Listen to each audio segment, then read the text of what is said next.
bizim dedelerimize tarihte ödenli bebek. Ben de yiyeyim bir tane.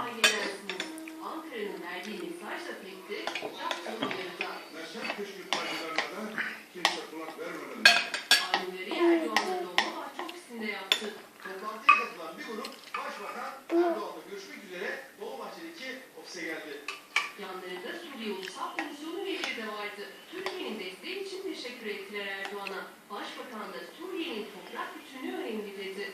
50 dakika süren görüşmede etnik ve mezhepsel çatışma uyarısı yaptı Erdoğan. İstanbul'da bunlar konuşulurken NATO ve İran'da da Gülden Suriye'sinde Ha da ben yiyeyim. Yorulmuş ya. Suriye'de Başına eğmiş yere. çok sayıda su füzesi ateşlendi. Bazıları Türkiye sınırına çok yakın yerlere düştü dedi. Birkaç saat sonra karşı taraf gibi açıklama geldi Tahran'dan. Yeter artık, çok yedin oğlum, yeter. Alıyorum tabağını, tamam. Ama Hanife bizi. Yo, çok yedi. Tamam. Doydun mu artık? Bir tanesi. Yeter. Ha? Vereyim mi? Aa, tamam sen. Böyle kaşığınla ye bakalım. Kaşıkla nasıl yiyorsun?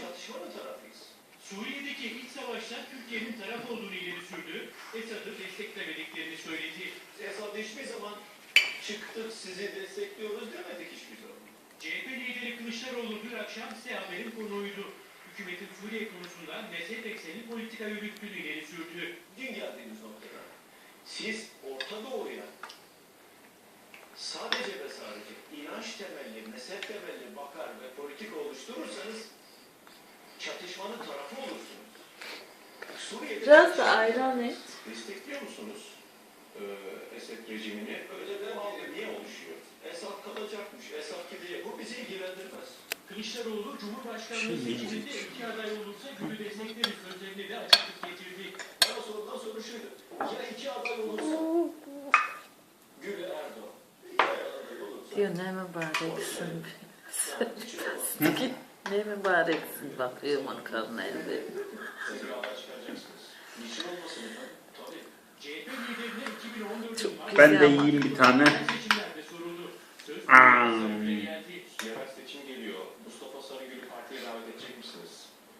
Kayıyor yani, oradan kaydırıyor, getiriyor Aydın'ı. Kupanyam. İstanbul'u kesinlikle alacağız. Gol atar gibi. Bunu söylüyorum. Celal bakman lazım. Sosyal demokrat bir arkadaşım. Şişli'yi yönetiyor.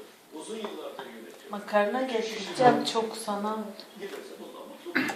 Kayseri'de dağıtılan 3,5 ton sucuk için Cumhuriyet Halk Partisi Sayın Genel Başkanı'na şükranlarımı ifade ediyorum. Oy, afiyet olsun. Kılıçdaroğlu hakkında açtığı tazminat davasını kazandı. O parayla aldığı sucuğu da Kayserililere dağıttı.